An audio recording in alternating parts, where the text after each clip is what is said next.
Muy buenas a todos y a todas, bienvenidos. Hoy día 13 de abril, hoy tenemos el lujo, el placer de tener con nosotros al doctor Arturo Goicoechea. Arturo es médico neurólogo, ha sido jefe de sección de neurología del Hospital Santiago de Vitoria y ha dedicado 40 años al estudio de las migrañas y del dolor crónico. Actualmente Arturo está jubilado, ha escrito varios libros como Migraña, una pesadilla cerebral o más recientemente ha escrito Desaprender la migraña. También actualmente imparte cursos a personas que tienen dolor crónico. Afirma que entender cómo funciona el dolor ofrece la posibilidad de librarse de él. Arturo, bienvenido y gracias por aceptar esta entrevista. Buenos días. Un saludo a todo el mundo. Y vamos a empezar definiendo lo más básico de esta entrevista y lo que nos ocupa. ¿Qué es el dolor y para qué sirve el dolor, Arturo? Bueno, el dolor es un contenido de la conciencia. Entonces la pregunta sería, ¿qué es la conciencia? Que es una pregunta que no tiene respuesta porque no lo sabemos, solo podemos constatarla, ¿no? Digamos que la conciencia es la pantalla informativa del organismo para que eso que conocemos como individuo o el yo, bueno, esté informado de todos los procesos que se están produciendo ahí en el organismo en su integridad. Y cuando sale y se presenta algo en la conciencia, en este caso sería el dolor, eso indica un proceso evaluativo previo. O sea, que el organismo está evaluando un escenario determinado en una región determinada del cuerpo y informa al individuo, además, con una intencionalidad de conseguir una conducta coherente del individuo en ese escenario en relación al proceso evaluativo previo, ¿no? Todos los contenidos de conciencia tienen una especificidad, o sea, los síntomas, lo que llamamos síntomas, pues tienen una especificidad de un sustrato, de un contenido, ¿no? Si a mí me duele el brazo, tiene una significación distinta que si me pica el brazo, ¿no? O sea, el picor incita al rascado. En cambio, el dolor no incita a la inmovilidad, ¿no? O sea que cada contenido de conciencia, cada síntoma, tiene un origen previo de un contenido. O sea que sería el dolor un proceso evaluativo, motivacional, cuyo objetivo es conseguir una conducta acorde con ese estado evaluativo. Uh-huh. Entonces, ¿por qué este proceso evaluativo, que podría ser algo que nos podría suceder en algún momento puntual, en muchas personas este proceso se vuelve constante o se vuelve, como se conoce, crónico? Sí, yo creo que los procesos evaluativos son correctos o no lo son. O sea, el sistema defensivo neuroinmune no nace con todo sabido. Hay un proceso de aprendizaje en el cual tiene que ir catalogando escenarios, conductas, intenciones del individuo de hacer esto o lo otro, como amenazantes o no amenazantes.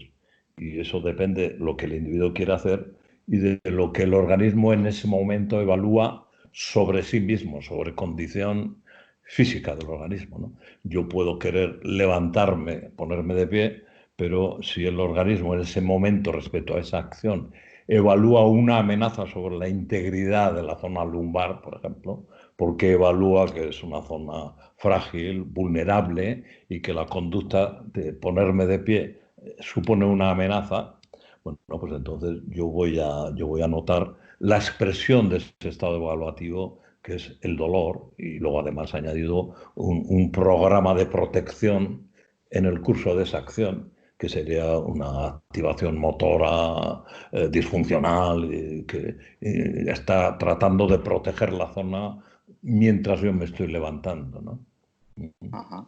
Entonces, lo fundamental para mí es el proceso evaluativo. No tiene ninguna garantía de acierto, es un proceso de aprendizaje y el aprendizaje en nuestra especie está muy condicionado, digamos, por la información experta. Mm. Y a mí me parece que esa es la clave de todo este asunto. Si no hubiera expertos, por estadística, por exposición repetida a distintos escenarios, el organismo iría haciendo evaluaciones de escenarios, actividades, zonas corporales, etcétera, ¿no? Pero la información experta es la responsable de que haya situaciones en las cuales esa zona no está amenazada y, sin embargo, el organismo está actuando como si lo estuviera, ¿no? Claro. Ahora iré con eso. De hecho, es una pregunta que tenía preparada para ti. Pero entiendo lo que me dices de que el dolor es un proceso evaluativo y que aparece cuando, en este caso, el cerebro interpreta que hay una amenaza para la persona o para sus tejidos, que ahora lo vamos a ver. Pero ¿por qué, por ejemplo, a una persona le puede doler el brazo y a otra persona le puede doler la cabeza en ausencia de un daño físico, por decirlo de alguna manera? ¿Por qué Sí. esta diferencia anatómica, por decirlo? Sí, porque cada zona anatómica tiene su historia, tiene su narrativa, tiene su proceso evaluativo. No solo cada zona anatómica, sino cada escenario, o sea, cada zona del cuerpo interactúa con los escenarios de una manera distinta y construye una narrativa distinta. Es distinta la narrativa del brazo izquierdo, del derecho, la del hombro, la de la muñeca, la de los dedos en un pianista, que en un aldeano, en un trabajador del campo.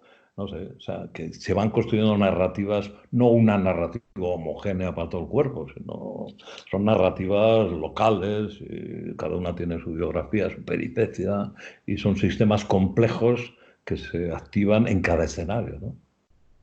Y eso es un concepto importante, la especificidad del escenario, de la tarea, de la historia de cada zona del organismo, etcétera, ¿no? Claro. Y entonces todo esto que me estás contando y para los que nos puedan estar viendo, se estarán preguntando al oírte hablar, Arturo. Entonces todo está en mi cabeza, todo el dolor se produce en el cerebro, no tiene nada que verlo, por ejemplo, mi espalda, que me han diagnosticado una hernia discal o me han encontrado un osteofito que me está jodiendo según el médico. Mm. Claro, es muy chocante ver de repente un médico como tú decir que todo está en un proceso evaluativo del cerebro, ¿no? Y que, por ejemplo, la espalda o no tiene nada que ver. ¿Qué podemos decirle a estas personas que se están quedando un poco chocadas ahora mismo?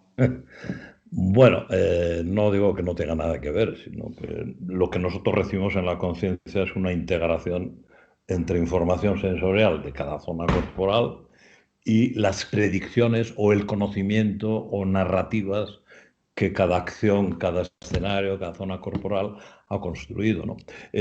Yo utilizo la referencia al sistema neuroinmune. En vez de hablar de cerebro, prefiero hablar de un sistema, como el sistema neuroinmune, que es el que gestiona, yo qué sé, la homeostasis, el mantenimiento de unas condiciones necesarias para que el organismo funcione correctamente, ¿no?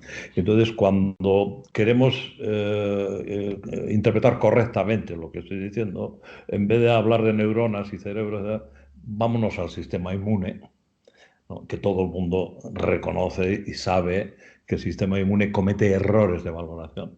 La alergia es un error evaluativo. El cáncer es un error evaluativo, porque hay una colonia de células que están proliferando habiendo conseguido burlar la vigilancia inmune. Entonces, eso sería un error evaluativo también. O sea, que la función evaluativa es probablemente la función más importante biológica del organismo, ¿eh? Entonces, en vez de pensar en claves psicológicas, no, vamos a pensar en claves evaluativo-motivacionales, y eso es un proceso tan biológico como la producción de orina o la secreción de bilis, ¿no? Hay toda una red neuronal y una red inmune dedicadas específicamente a la detección, a conseguir información sobre lo que está pasando. El sistema inmune extrae información de moléculas que pertenecen a gérmenes o a células que tienen una conducta incierta, y entonces el sistema inmune va haciendo catas continuamente a todas las células del organismo, y cuando recibe información a través de moléculas, que son moléculas señal, pues actúa de modo implacable, y si actúa desde el error, pues te puede destruir un riñón perfectamente sano, porque ha cometido un error evaluativo. El sistema nervioso, la red neuronal, hace lo mismo y actúa, pero no actúa destruyendo, matando, no, actúa intentando conseguir conductas del individuo coherentes con esos procesos evaluativos. Y se atribuye amenaza en la columna, pues el individuo, esa evaluación se va a expresar automáticamente y directamente en la conciencia como una propuesta conductual, ¿no? El dolor le obliga al individuo a... Claro. En tu libro, que me lo he leído recientemente, en un fragmento dices: si usted pudiera cortarse la cabeza en el curso de una crisis insoportable de migraña, la cabeza le seguiría doliendo. Tendría lo que se conoce como dolor de cabeza fantasma. Me Bueno, sí, encantó esto, me encantó. Cuéntanos un poco. sí, es una broma, pero quería Sí, indicar que tenemos, digamos, dos cuerpos, ¿no? El cuerpo real físico, donde se están produciendo química, porque no somos más que reacciones químicas. Una célula es un universo molecular socializado que dispone de información para, etcétera, ¿no? Entonces estaría el cuerpo real y luego el cuerpo virtual, que es la narrativa corporal, ¿no? Entonces, si un brazo ha tenido una narrativa determinada o una pierna, se produce una amputación, al final va a seguir entrando información que tendría que venir del brazo, pero ya no existe brazo y viene de los muñones, de lo que es el muñón, que es la frontera del cuerpo con el exterior, ¿no? Claro, el sistema tiene que reorganizar la interpretación que llega de ese muñón, pero al lado integrado con la historia previa del antiguo brazo, ¿no? Entonces, muchas veces lo que sentimos es el impacto, el poder de esa narrativa que sigue viva, ¿no? Y que tiene que reorganizar la interpretación de la información sensorial que recibe, pero en una situación nueva. Y siempre que hay una transición tan brusca como en este caso, que hay una amputación, y eso te desvirtúa todo el proceso de interpretación en el organismo virtual, pues cuando el sistema no tiene posibilidad de interpretar, muchas veces interpreta un modo negativo, con un sesgo negativo, ¿no? Entonces, pues aparece el dolor proyectado porque es un contexto que no tiene capacidad de interpretar, ¿no? Por eso es importante ayudar siempre en estas situaciones a reestructurar la narrativa del cuerpo después de esa novedad. Y eso es un proceso adaptativo, de tolerancia, de reinterpretación. Lo mismo que un ciego, si no recibe información retiniana, pues puede reorganizar el mundo pues con los dedos, Braille, o poniendo matrices vibratorias conectadas con un vídeo, etcétera, ¿no? Hay que darle información que esté vinculada a la realidad para que el sistema reorganice, atribuya significados funcionales, etcétera, ¿no? entonces, con esto que estás diciendo, los tejidos, o sea, se puede ver que, por ejemplo, o sea, que los tejidos tampoco son tan importantes para sentir dolor. Bueno, cuando hay un suceso, sí. Cuando hay un suceso de daño, hay un desgarro de tejidos, una contusión, una infección, una quemadura.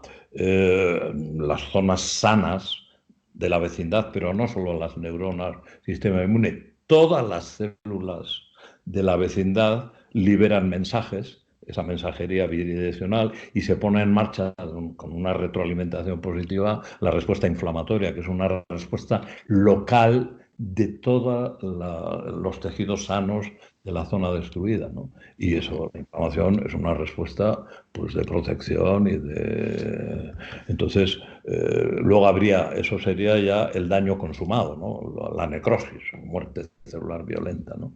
Y luego habría dispositivos, sensores, tanto en las células del sistema inmune como los nociceptores, que serían las neuronas que detectan nocividad potencial, que detectarían estímulos mecánicos, térmicos, químicos potencialmente destructivos.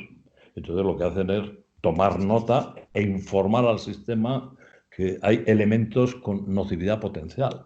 Pero eso no tiene por qué significar dolor necesariamente. Es información sobre condiciones de escenario de nocividad potencial. Entonces necesitamos la información nociceptiva para que el sistema vaya organizando programas para minimizar los daños, ¿no? O Claro. sea que nocicepción no es igual a dolor. Y desde luego no hace falta, no es la única información la que opera. La única información no es la de los tejidos. Si el sistema tiene evaluado un escenario como informador de que tiene elementos que permite evaluar amenaza, esa evaluación de amenaza ya se va a expresar en la conciencia como dolor, independientemente de lo que venga de los tejidos, ¿no? ¿Cuáles Hombre, podrían ser esas amenazas que no pueden venir de los tejidos? bueno, pues si el viento sur está evaluado culturalmente o el ruido produce dolor de cabeza. Claro, el ruido físicamente es una vibración sutil a una frecuencia X, es una perturbación del medio, del aire, del aire, porque ha habido objetos que han colisionado y han generado vibraciones de ese aire que tiene una frecuencia determinada, activa el tímpano y el sistema te convierte eso en sonido. Entonces, ¿cómo va a justificarse la activación del dolor en la cabeza como una evaluación de amenaza de una vibración sutil? Que el hecho físico es ese. No es equivalente a un acto mecánico, una energía mecánica que te da con un martillo en la cabeza. Eso es una vibración sutil. Luego, el ruido, ¿cómo va a justificar el dolor? ¿No? El ruido primero no está fuera. Es una construcción del organismo hacia el individuo, a través de la conciencia.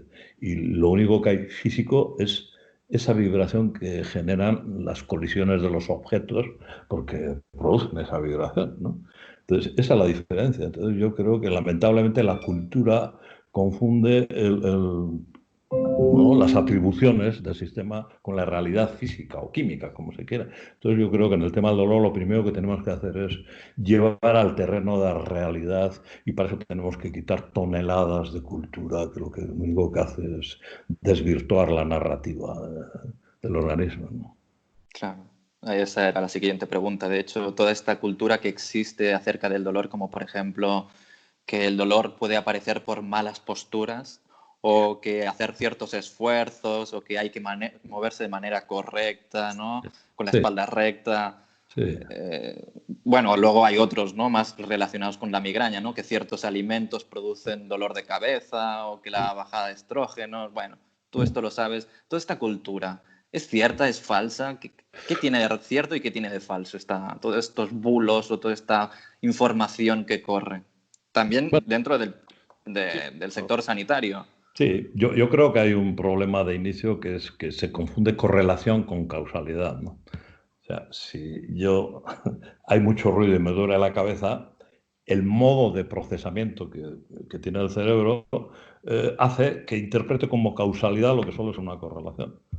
Hace ruido y me ha dolido la cabeza, luego el ruido produce dolor de cabeza, ¿no? Entonces, si no damos más explicaciones, pues está funcionando un esquema de interpretación como el de los Reyes Magos y los niños en Navidad. Escribo a los Reyes Magos, tengo juguetes, luego los Reyes Magos me han traído juguetes. No, no son los Reyes Magos, ¿no? Hay otro proceso que explica por qué hay juguetes en Navidad, ¿no? Entonces, esa es la labor de profesional. En vez de predicar correlaciones y convertirlas en causalidades, lo que tenemos que explicar es que es una correlación, pero no es una causalidad. Y lo que establece el vínculo entre un estímulo o un escenario o cualquier cosa y el que luego aparezca el dolor no es una causalidad, sino es una correlación que está sostenida por una narrativa determinada, por una información experta, ¿no? Si tú predicas algo y se lo repites, lo repites, lo repites, a veces funciona como si fuera cierto. Eso funciona en todos los ámbitos de la vida, ¿no? Y tú estás hablando de la mala postura, la mala postura, la mala postura, pues al final la gente actúa, o el organismo actúa como si la postura fuera lo que explica el dolor, ¿no? Porque no tiene otra posibilidad de interpretar, lo mismo que los niños no tienen otra posibilidad de interpretar las cosas, salvo desde la cultura, la información que disponen, ¿no? Claro, si tú tienes una experiencia y vas madurando, hay creencias que se desactivan, pero el interior tú no vas a tener más vía de acceso que la información experta. Claro. La experiencia te va a llevar al error. Yo lo que sé es que si hace ruido me duele la cabeza, luego es verdad que los ruidos producen dolor de cabeza, ¿no? Entonces lo que tenemos que hacer es dotar de otras vías de interpretación de las correlaciones. porque si Claro, no, pero todo es vale. complicado, tú lo sabes, porque nos encontramos muchas veces con otros profesionales que tiran por el suelo tu argumentación, que está más basada en la fisiología y en Sí, la neurociencia, ¿no? Porque tú le explicas a una persona que tiene dolor que todo es un proceso evaluativo, que el cerebro interpreta que hay una amenaza, pero luego muchas veces hay una negativa a aceptar eso por parte de la persona, ¿no? Muchas veces se puede sentir atacada o como culpada y te vienen, no, pero es que yo tengo una hernia o mira mi radiografía, es que me tienen que operar. ¿Qué les dirías a todas esas personas que sin ser culpables están ancladas a ese dogma médico o a lo que les ha dicho, ¿no? El traumatólogo o el neurólogo también, o hasta el fisio, muchas veces puede colaborar con estas etiquetas? es complicado porque hay una dinámica que es de que el cerebro, el sistema neuroinmune, como se quiera llamarlo, tiende a dar por válida aquel tipo de explicación que es conocida. Y eso hace que, por ejemplo, pues, prácticas tanto farmacológicas como homeopáticas, o la que se quiera, ¿no? Siempre que es conocido, el sistema valida y autoriza ese efecto terapéutico que no tiene por qué ser real. El concepto de terapia es muy, muy complicado también, ¿no? Y por eso muchas veces hasta que el paciente no ha consumido todas las terapias conocidas, es difícil ofrecerle una explicación, digamos, que es absolutamente contraria a todo lo previamente conocido. Entonces, lamentablemente hay muchísimo paciente que ya lo ha conocido todo y está lo que llamamos, son náufragos, ¿no? Que ya necesitan, ya no saben qué hacer y al final a través de Internet pues entran en un universo distinto de explicaciones y pueden dar con una explicación de este tipo. Y entonces se meten y observan que tiene fiabilidad, que hay una lógica de procesos desde la biología, y ya no pertenece al mundo del marketing, de lo conocido, es desconocido, radicalmente distinto, y hay dos tipos de actitudes. Una es la negación, la descalificación, y otra es la curiosidad. Entonces, la gente que ya está náufraga, que ya ha consumido todas las terapias, sigue estando mal y tiene curiosidad, a veces se concede la oportunidad, vía conocimiento, de salir de ese bucle, ¿no? Cognitivo, emocional, conductual, estructuras de indefensión porque nada le funciona, etcétera, ¿no? Y ese es el momento de la aplicación de todo esto, ¿no? El volumen de pacientes en esta situación es tremendo, ¿no? Y además está creciendo, ¿verdad? Que hay una bolsa. Lo que pasa es que luego, claro, las versiones oficiales cierran esos bucles y los hacen inmanejables, proponiendo, por ejemplo, que el dolor crónico es una enfermedad en sí misma, ¿no? O cosas así, y que eso es una salvajada, vamos, como el dolor no es una enfermedad, el dolor es un contenido de conciencia y se puede trabajar, porque hay que trabajar una narrativa, toda la construcción evaluativa, etcétera, ¿no? Pero se está defendiendo incluso desde la OMS o Sí. desde la Asociación Internacional para el Estudio del Dolor, que el dolor crónico es una enfermedad en sí misma y que produce impactos estructurales y funcionales en neuroimagen, ¿no? Que si hay una pérdida de volumen, no sé dónde, una hipertrofia amigdalar, que los factores proinflamatorios están, no sé qué. O sea, que se está siguiendo, se está predicando, cerrando el bucle Mm. y dejando sin salida a la gente. Ese tipo de situaciones son las que nosotros, cualquier profesional, los fisios son los que colectivamente están haciendo ese cambio de enfoque y de interpretación del problema. Y desde luego, si esa persona, el paciente, tiene curiosidad, ya está náufrago, en condición náufraga, pues va a colaborar, lo va a entender y le vamos a ayudar sustancialmente. Sí. Y cuando a ti te llegan personas en los cursos que haces o te hacen preguntas a través de tu blog diciendo, sí, doctor, pero es que lo mío es genético, es que mi madre y mi abuela también tenían migraña, es que lo mío viene de familia, seguro que hay un gen que hace que yo tenga dolor. ¿Qué les decimos a esas personas? Bueno, pues les explicas lo que son los genes, lo que es la expresión genética, lo que es la epigenética, y les pones metáforas. Yo creo que la gran herramienta nuestra son las metáforas, ¿no? Porque el cerebro también construye metáforas y utiliza metáforas como en base de información, ¿no? Que aplica, porque las metáforas contienen patrones de conducta de la realidad que pueden generalizarse y aplicarse a otros escenarios, ¿no? Pues, por ejemplo, la migraña, les explicamos el proceso de aprendizaje, la dependencia que tiene de la observación e imitación. Les explicamos, yo qué sé, dice, pues el baloncesto, no hay una genética del baloncesto. Hay una genética de la talla alta, que si tú naces de la talla alta y en tu ciudad hay un club de baloncesto, pues hay una probabilidad de que acabes jugando al baloncesto. Pero no existe la genética del baloncesto. Eso es lo que se llama sensibilidades biológicas a contextos. Tú con una carga genética determinada tienes una probabilidad de que el resultado, la interacción de esa carga genética que de salida te da una potencialidad a que haya unas consecuencias X, ¿no? Entonces, en la migraña o en la teoría genética hay genéticas que pueden ser de más evitación de daño. Hay gente que genéticamente va a ir por una vía, pero va a depender mucho del contexto en el cual estés. A lo mejor estamos evaluando genéticas de la obediencia cultural, ¿no? Puede haber gente que genéticamente es más permeable a lo que le dicen y otros son más, Más ¿no? reacios. ¿De qué genética estamos Yeah. hablando?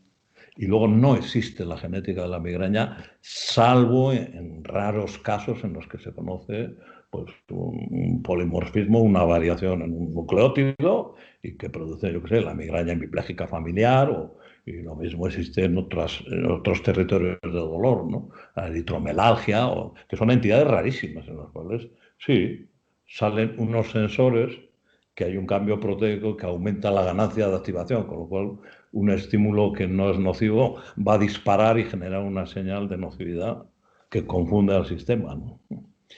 Pero nosotros le explicamos la genética y el proceso de aprendizaje, la imitación, los modelos, y utilizamos argumentos y les explicamos la biología del sistema defensivo neuroinmune, les explicamos biología. Y luego les animamos a que apliquen el conocimiento en el día a día para meter información al sistema. O sea, les decimos que tienen flotabilidad y que se metan al agua, ¿no? Que no hay Entonces, una sí, falta de flotabilidad genética, no existe eso. A no ser claro. que tengas huesos con una malformación genética que produce un acúmulo, una mayor densidad ósea y el peso específico te hace que te hundas en el agua. Pero eso es muy raro. Claro. La mayoría de las Entonces, según lo interacciones que estás diciendo, se aplican. aprende el dolor. ¿Se puede aprender? Sí, por supuesto, sí, sí, sí, sí, sí, sí. No es que se aprenda a tener dolor. La función evaluativa está sometida a aprendizaje. Necesita información que extrae de la experiencia, pero también de la información experta. En nuestro caso, de la especie humana, la información experta tiene un peso brutal.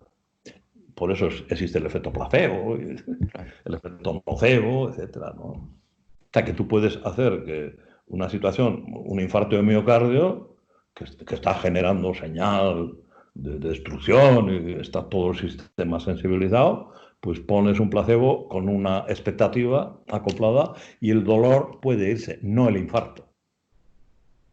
Claro, eso El es dolor, importante porque decirlo. has modificado el proceso evaluativo en un entorno de seguridad y que el sistema interpreta que, bueno, que eso desactiva la comunicación con el individuo.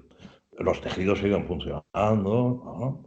O en una situación de amenaza real, la típica foto del corredor de San Fermín, que va con el muslo abierto, huyendo del toro, ¿no? Claro, sí, no tiene sentido. ¿Te importa ir más despacio porque no ves lo que tengo aquí? Un diálogo con el toro, ¿no?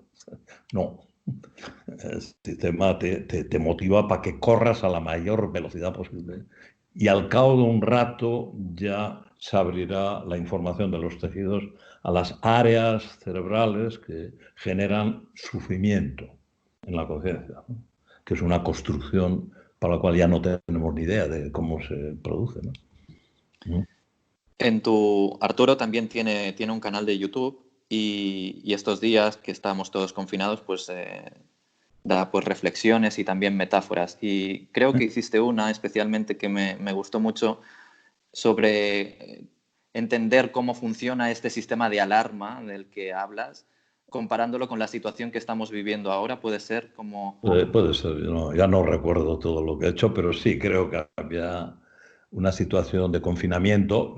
El confinamiento puede estar justificado cuando hay un elemento que debemos evitar. Bueno, yo ahí no entro, no soy epidemiólogo y no soy virólogo, ni no tengo ni idea. Pues supongo, con todas las incertidumbres, que el cerebro siempre te coloca, porque eso es inevitable, siempre está considerando opciones contrarias a las que están operando, pues hay situaciones que el confinamiento, pero una cosa es que haya un elemento real que justifica el confinamiento, y ese elemento en este caso es un virus externo, pero puede ser una condición interna y el organismo te confina, ¿eh?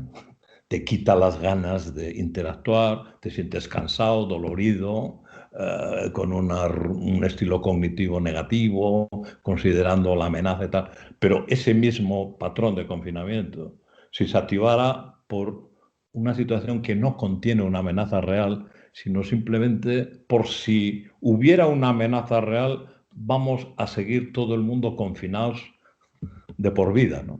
Y claro, esa tentación de los sistemas defensivos siempre van a existir. Eso es lo que llaman el sesgo de negatividad, ¿no? Cuando hay una incertidumbre, digamos que los sistemas... Se pueden producir las dos situaciones. Primero, minimizar el peligro, que es lo que puede haber pasado, ¿no? Bueno, es una gripe, no sé qué tal, ¿no? Y yo creo que todos hemos incurrido en esa dinámica. Primero minimizar el peligro y luego maximizarlo, ¿no? Sobre todo los que tienen que tomar decisiones, ¿no? No es fácil, ¿no? Entonces, siempre que los sistemas, bien sean políticos o de expertos o el propio organismo, tienen que tomar una decisión que implica amenaza, optan por el sesgo de negatividad, el error menos costoso, de cara tanto a la salud del ciudadano como a los intereses de los propios profesionales o de los políticos, ¿no? Y entonces, pues sería la misma situación de confinamiento, pero sin amenaza real. E interpretando además que el sesgo, si siguen confinados, algo habrá amenazante, ¿no? O sea, que se produce el bucle ya, el sesgo confirmación, que eso es tremendo, ¿no? ¿Se ve la pantalla o me he ido? Se te ha ido. Ya está, ya está. Es que yo Ahora. como hago así, me da agua. Ya está. Entonces, esta metáfora que acabas de dar, esta comparativa, se podría entender muy bien a las personas que arrastran un dolor durante mucho tiempo. Su organismo ha estado confinado durante un tiempo y se piensa que está alerta porque piensa que puede entrar otro virus y envía confinamiento a todo el mundo. Sí, porque interpreta que el dolor es la prueba de que lo que le han contado es cierto.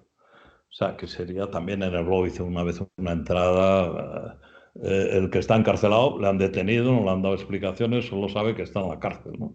Bueno, el Kafka tiene, ¿no? Es una estructura kafkiana, ¿no? Yo estoy en la cárcel y entonces lo kafkiano es que uno cuando está en la cárcel está confinado, está dolorido, pues algo tengo que tener, porque si no, ¿por qué me duele, no? Y esa sería una situación kafkiana, que le dicen, no, pues si usted no ha hecho nada, ya le hemos mirado y no, usted tiene una conducta intachable, salga de la cárcel.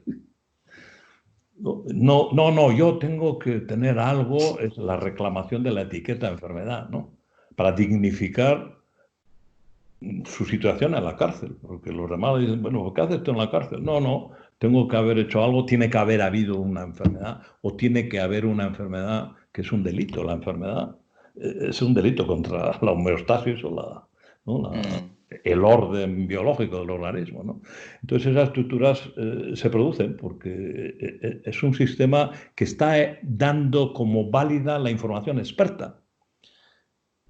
Eso a nivel individual sería un poco lo que sucede, por ejemplo, en la esquizofrenia, ¿no?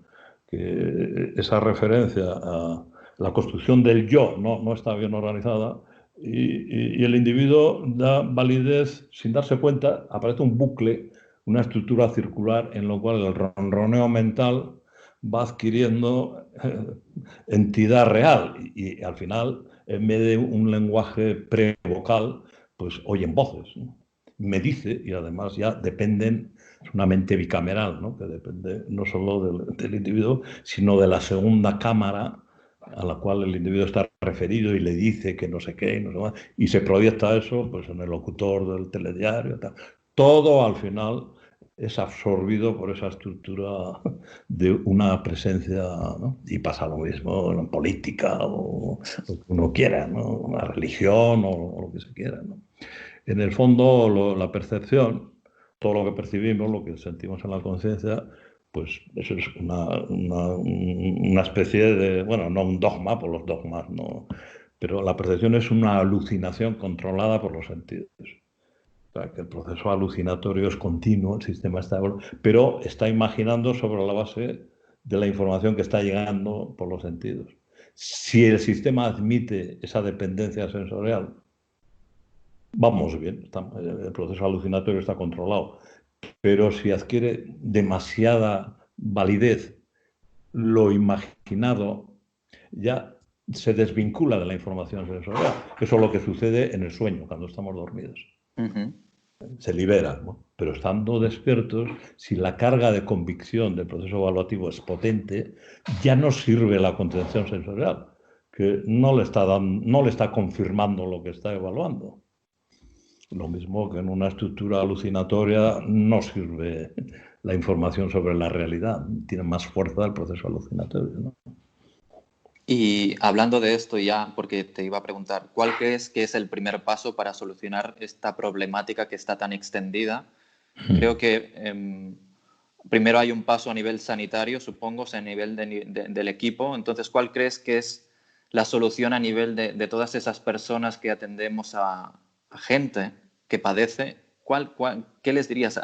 Dirigiéndote a los sanitarios, fisios, neurólogos, traumatólogos, enfermeras. Yo creo que lo interesante o lo ideal sería la prevención primero, ¿no? Entonces tenemos que empezar a modificar la información, lo que estamos contando, ¿no? Lo mismo que antes que se descubrieran los gérmenes, pues la gente no... Sí, pero cuando se descubrieron, hubo que hacer primero a los profesionales. Los profesionales no admitieron, les costó muchísimo tiempo admitir que llevaban muerte en las manos, o sea, bichos, ¿no? Las epidemias de sepsis puerperal en Viena y tal, ¿no? Y una vez que Pasteur y Koch empezaron a identificar bichitos, se veían, les costó mucho lavarse las manos antes de entrar al quirófano, por ejemplo, ¿no? O sea que cuesta mucho Sí. hacer cambios de paradigmas que son radicales porque te están cuestionando profesionalmente, ¿no? En el caso de los gérmenes era evidente. Bueno, pues lo mismo que hay gérmenes, la información es brutal, la capacidad que tiene para organizar la gestión de la seguridad del organismo. Pues tenemos que empezar a divulgar, a hacer información sobre la información. Eso funciona, los virus y tal, no, tenga usted cuidado, hackeadores, no sé qué, los que te dicen, los que no sé qué, pero desgraciadamente y curiosamente no estamos interpretando igual la red biológica amenazada de virus y de avirus, algunos lo llaman, ¿no? Cuando sí que estamos desarrollando protecciones frente a fake news y cosas de esas, bueno, pues el organismo también está funcionando con mala información.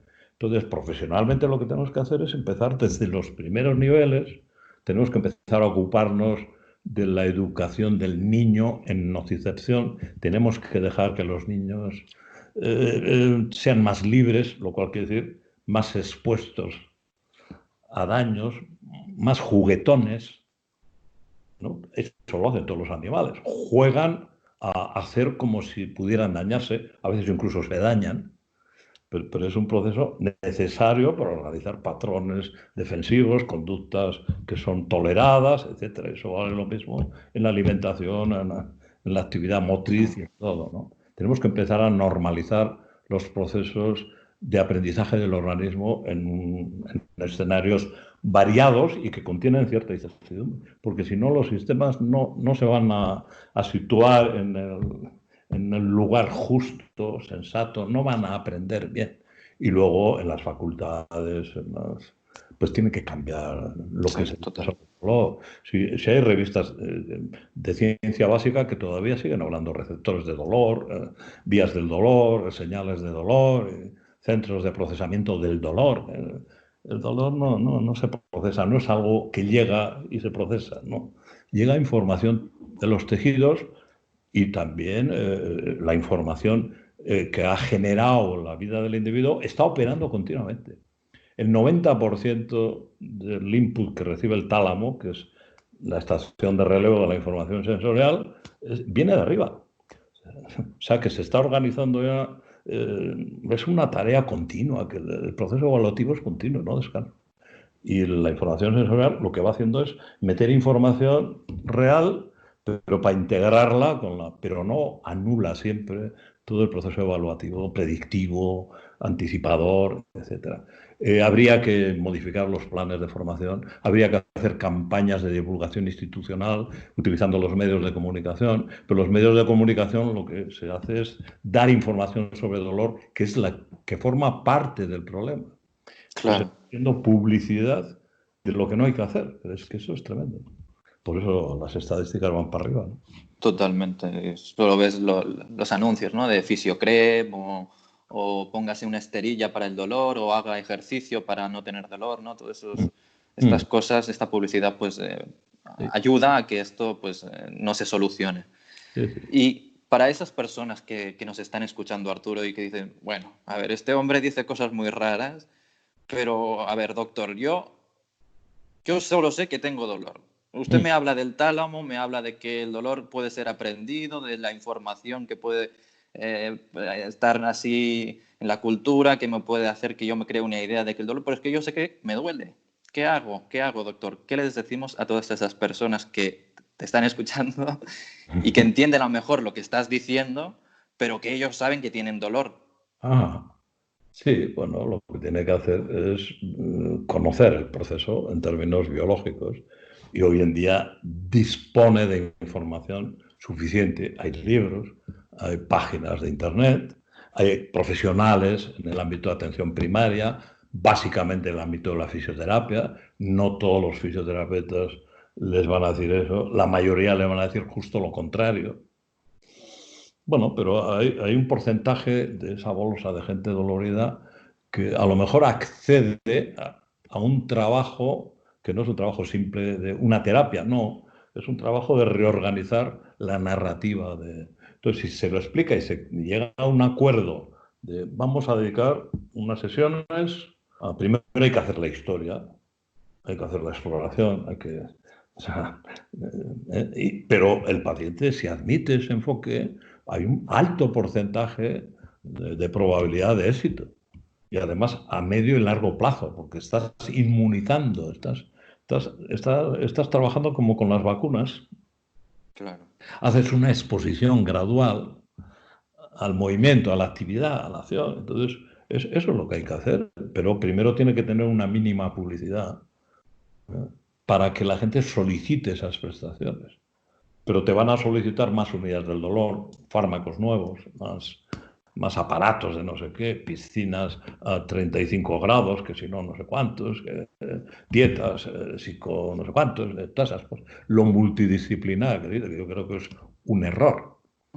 Lo multidisciplinar tiene que ser para construir un modelo teórico actual, moderno, biológico, compartido por todos los profesionales. Y luego puede haber técnicas específicas de ayuda al paciente para hacer el cambio, ¿no? Los psicólogos pueden tener las suyas, los fisios tienen las suyas, los médicos, no lo sé, los fármacos en el tema del dolor crónico no pintan nada, más que lo único que hacen es producir efectos secundarios. Sí que pintan algo, bastante, para aliviar el dolor cuando hay una destrucción de tejido, ¿no? Dolor con cáncer, peroperatorio, traumatismos. Hay un ámbito de la farmacología en el dolor acoplado a la destrucción de tejido. Pero cuando es un proceso de un error evaluativo de amenaza, se cronifica el error de evaluación. No aprendemos a tener dolor, no, aprendemos a evaluar escenarios, es un aprendizaje evaluativo. Lo que pasa es que eso se expresa en la conciencia no como un informe evaluativo, ¿no? Al individuo. El organismo no te da un informe evaluativo. Le avisamos que estamos aquí considerando que no sé qué, tal. Ahora recibirá un mensaje en la conciencia en forma de dolor, pero no, eso no existe. Existe, pero en todo el proceso de aprendizaje. Claro. Y el proceso evaluativo se va nutriendo toda esa información que va entrando, ¿no? Habría que hacer muchas cosas. Pero desde luego yo creo que poco a poco va teniendo conocimiento esto. A mi hija, que es fisio, por ejemplo, al principio, bueno, ya cuando se contaminó con las ideas de su padre, pues estaba un poco asustada, porque claro, la gente venía al masaje, y empezaba, y, claro, arriesgó bastante, pero ahora ya viene gente que a veces envían otros profesionales, incluso gente que a lo mejor ni siquiera, pero se quita el problema en medio, ¿no? Mire, le voy a mandar, bueno, el caso es que ya le llega gente, me han mandado aquí a no sé qué, A pero probar. que hace algo que es otra cosa. Entonces ya eso es distinto. Entonces tú haces la exploración, haces la historia, haces una evaluación y llegas a un acuerdo de un trabajo determinado, progresivo, conociendo cómo se hace ese trabajo, y tienes ahí un campo de acción que es cognitivo, conductual, de patrones de movimiento, de esto, lo otro. Vas a trabajar desde un montón Claro. de caras de la realidad, que al final van a hacer que el proceso evaluativo se vaya modificando y se vaya enfriando emocionalmente la convicción de amenaza, ¿no? Entonces eso te iba a preguntar, o sea, ¿crees que hay un campo muy grande tanto para fisios como para médicos para abordar lo que es la pedagogía del dolor? ¿Crees que es un campo que se puede no explotar, sino extender para ayudar a la gente? Sí, yo creo que eso forma además, no solo es, no es un ámbito de competencia solo de los profesionales, sino es un ámbito de derecho de ciudadana a conocer la biología mínima del organismo, ¿no? Todo lo mismo que hay publicidad sobre gérmenes y manos, lávate las manos, y no sé qué, pues tendría que haber también ya educación, salud pública, ¿no? Que eso no es diagnóstico-tratamiento, es otra historia distinta, ¿no? Entonces es un tema de salud pública, el derecho que tiene el ciudadano a disfrutar o a beneficiarse del conocimiento. Pero claro, si los profesionales están estabilizados y cronificados en un marco teórico que forma parte del problema y no tiene pinta de que se vaya a modificar, pues todavía estaremos con el confinamiento cognitivo, ¿no? Esa estructura. Pero bueno, poco a poco, digamos, que se puede ir consiguiendo que por lo menos algunos dejen de estar confinados y se muevan por la vida libremente, ¿no? Totalmente.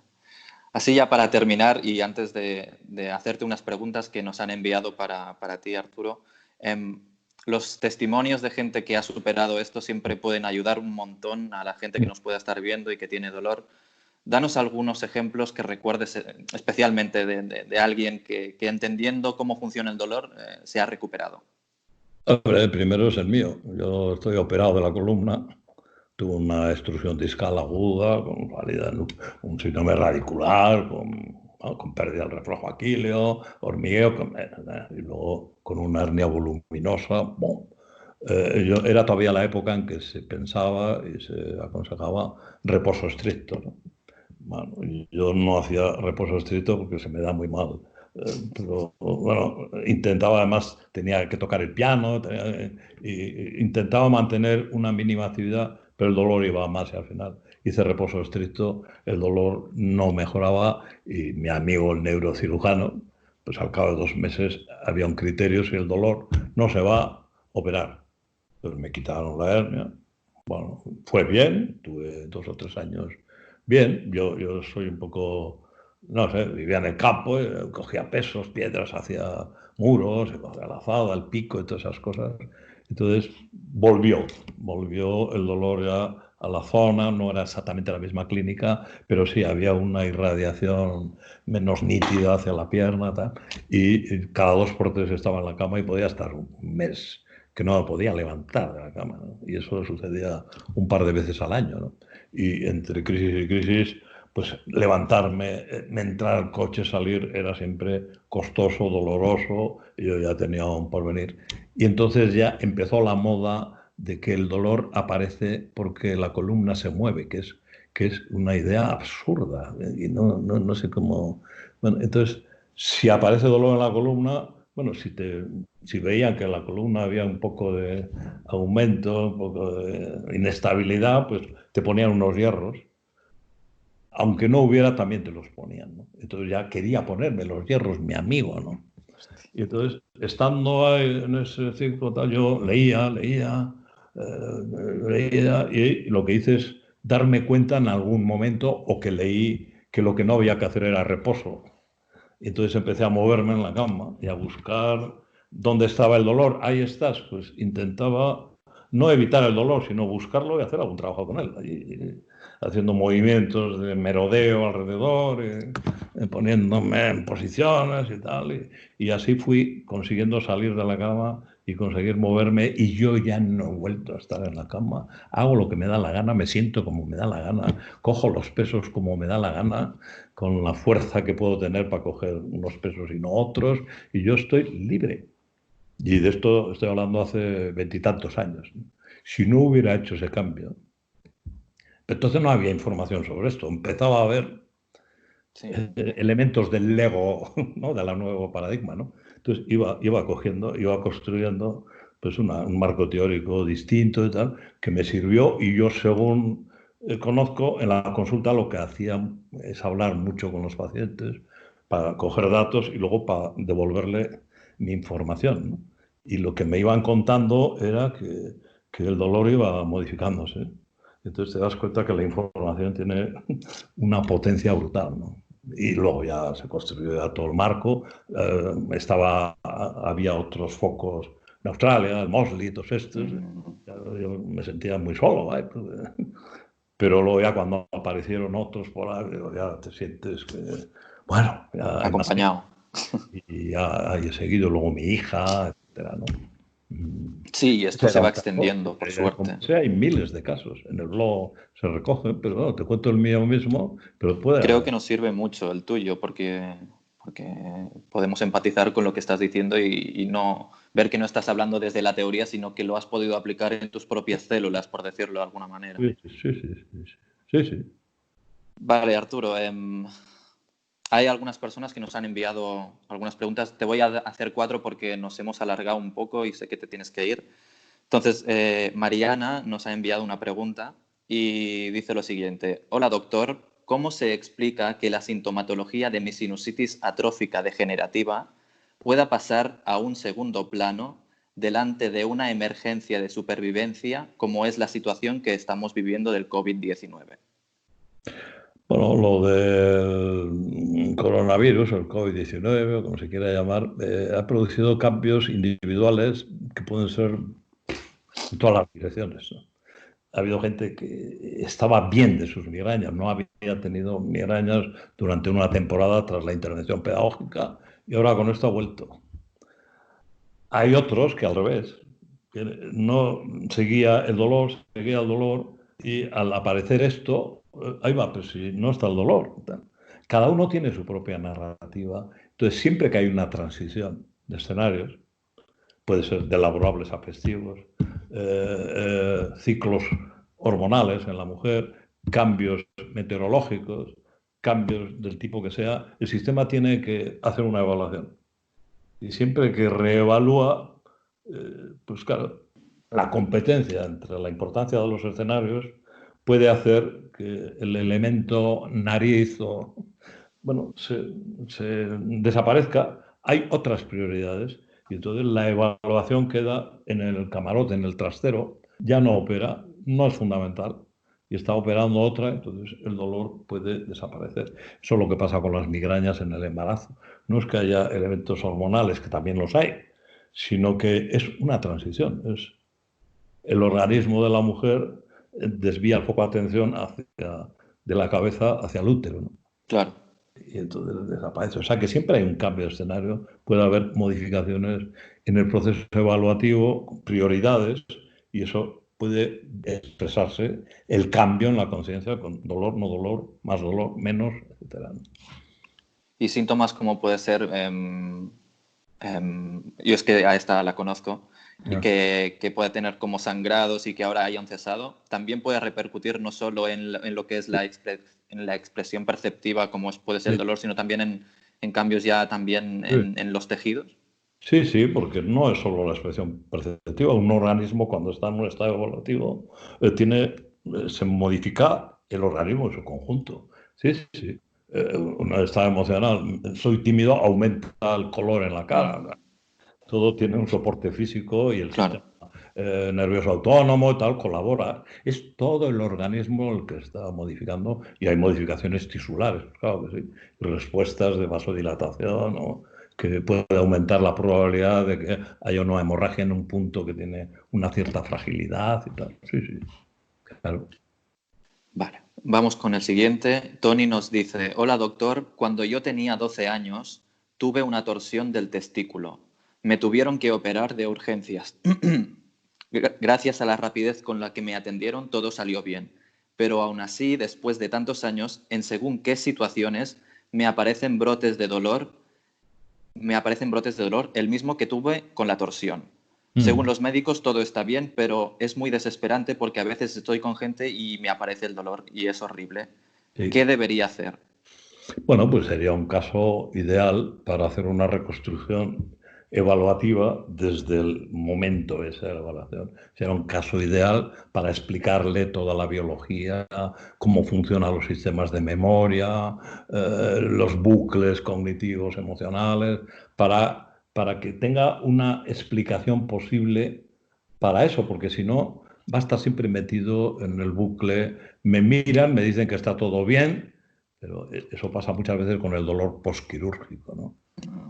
Me operan a mí, yo antes no me dolía, sí, me dicen que está todo bien, pero a mí me duele ahí, luego hay algo, un nervio cogido, un no sé qué. Luego vienen las categorías interpretativas, que si tienes un atrapamiento del pudendo, que si no sé cuántos, o sea, cada zona coloca etiquetas para rellenar una falta de explicación, ¿no? O decimos sensibilización central. Y también pensamos que ya estamos dando la explicación. Lo que estamos haciendo es quitarnos el tema de en medio. Este chico, yo le aconsejaría pues, que lo aborde como un proceso de aprendizaje y que tiene que hacer un trabajo que incluye aprender cosas sobre cómo funciona la biología defensiva y luego gestionar su atención, la imaginación. No sé, hay trabajo en muchos aspectos y eso puede desaparecer. El hecho de que sea crónico no quiere decir irreversible.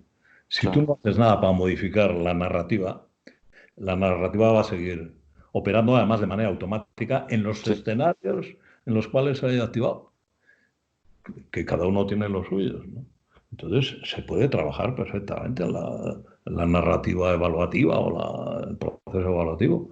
Y mi hija es lo que hace. O sea, se puede curar este chico. Se puede curar de estos dolores que El está término teniendo. curar se puede Bueno, es para que nos modificar. entienda Utilizo la el gente. término camarote o trastero, ¿no? Tú puedes tener los muebles en tu casa, los que tienes, ¿no? Y luego hay otros en el trastero. O sea, el cerebro nunca tira nada, ¿no? Pero le modifica los pesos de validación, ¿no? Siempre hay una competición entre esquemas interpretativos, ¿no? Entonces lo que hace es quitarles categoría y degradarlos al camarote o al trastero para permitir una relación, pero tiende a reconsiderar a ver si lo que lleva al camarote igual me vendría bien porque y a veces vamos al camarote y volvemos a bajar los muebles y volvemos a la misma situación.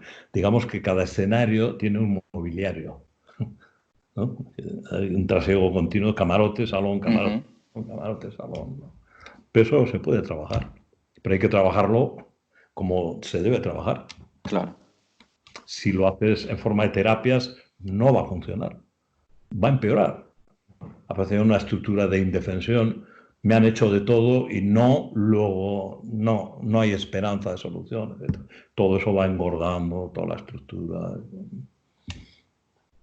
Vamos con la última pregunta porque la cuarta se parece mucho a esta, entonces vamos con la última que creo que es interesante. Marta nos dice lo siguiente. Hola, le pongo en antecedentes, doctor. Yo tengo un problema hormonal diagnosticado. Tengo problemas en los ovarios y en las trompas de falopio. Me tarda en venir la regla, pero ahora se me ha regulado bastante.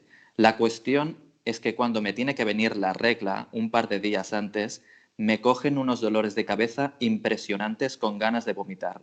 No llego a vomitar, pero la sensación es de mucho malestar generalizado. Pensaba que era de las pastillas anticonceptivas, pero ya hace tiempo que las he dejado y la sintomatología sigue. ¿Qué me podría sugerir para solucionar esto?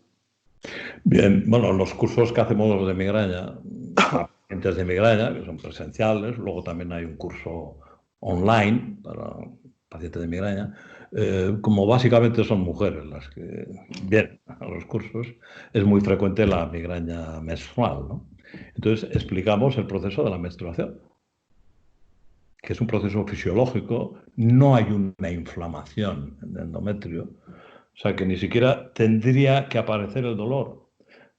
Pero para eso el sistema tendría que validar o evaluar ese proceso tisular de tejidos como un proceso no amenazante, porque allí no hay infección, no hay peligro en eso. El único peligro es la proliferación descontrolada de ese endometrio que, digamos, podría llevar al cáncer, ¿no? Porque la proliferación tiene que estar controlada. El organismo controla todos los procesos de una forma exquisita y normalmente consigue mantener el equilibrio, la homeostasis de la proliferación celular, la muerte celular programada, etcétera, ¿no? Bueno, pues entonces les explicamos la fisiología del endometrio, que es una caída de un endometrio como una hoja que se cae del árbol en otoño, ¿no? Explicamos la apoptosis, que sería traducido caída de la hoja.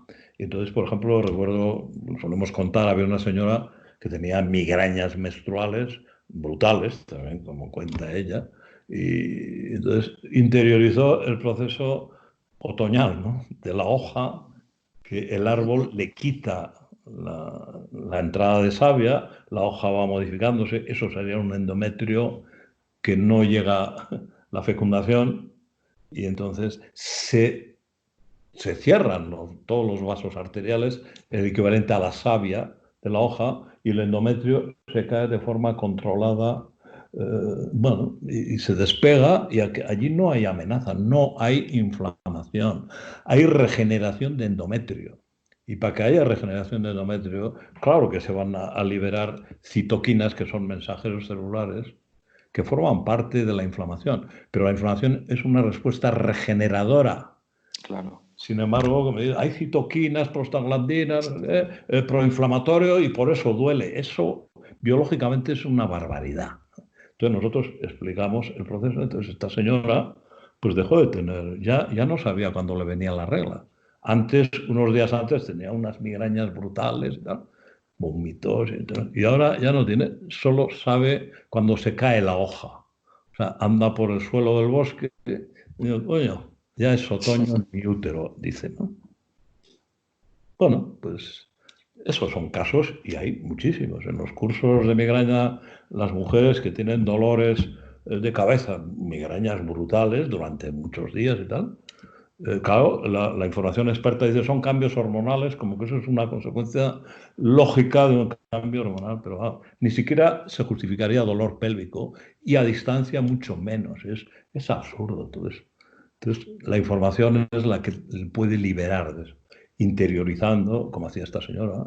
Ya es otoño en mi útero, el endometrio es una hoja, luego el árbol tiene que en primavera, pues la metáfora puede funcionar, ¿no? El brote verde, otra vez el ciclo. Muy bien. Arturo, ¿algo que te gustaría añadir o si ahora nos van a ver gente, em, si te gustaría decirles algo a estas personas, te gustaría añadir algo antes de terminar esta entrevista? Hombre, me gustaría acertar a trasladarle, hacer, digamos, eh, el anuncio, ¿no? O sea, que si ven esto o leen La salida está por el conocimiento. Cuando hay una situación de miedo a, y el dolor es miedo en distintos planos del organismo, incluido el propio individuo, que tiene miedo al dolor, porque el dolor lo que intenta es meter miedo al individuo respecto a lo que está haciendo, ¿no? Bueno, pues yo le animaría a que intente contactar pues con algún foco de conocimiento en esta línea. Nosotros tenemos, bueno, los libros, el curso online, el blog, que tiene ya 1.600 entradas, no sé cuántas, ¿no? No hace falta que se lo estudie. Y no se trata de estudiar para aprobar un examen. Se trata de introducir información al sistema, hacer la digestión de eso y que poco a poco se vayan desactivando esos esquemas evaluativos de cada escenario, de cada... la menstruación es un escenario, es un cambio de escenario, y se ha colado un error, pues hay que trabajar el error de ese escenario, ¿no? Lamentablemente hay mucho más publicidad en medios de comunicación de lo tradicional y yo creo que lo tradicional forma parte sustancial del problema. Si no trabajamos individual o colectivamente, pues no seguiremos teniendo situaciones absurdas como la de esta señora. Digamos, como es absurda la alergia al polen, o es absurdo el cáncer, o es absurdo una enfermedad autoinmune que te puede matar, ¿no? Hay que saber ver el absurdo evaluativo del organismo y aprovechar la ventanita de la conciencia para modificar esos absurdos evaluativos que están muy potenciados por la cultura experta. Eso se puede hacer y simplemente hay que hacerlo.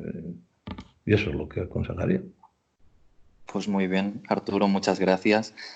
Para todos los que hayáis visto o veáis esta entrevista, os voy a dejar en la caja de descripción la página web de Arturo y allí pues yo os animo a que compréis sus libros porque es una fuente magnífica para conocer más sobre el dolor y para poder liberarse, ¿no? de toda esta cultura que circula tanto a nivel sanitario como a nivel publicitario.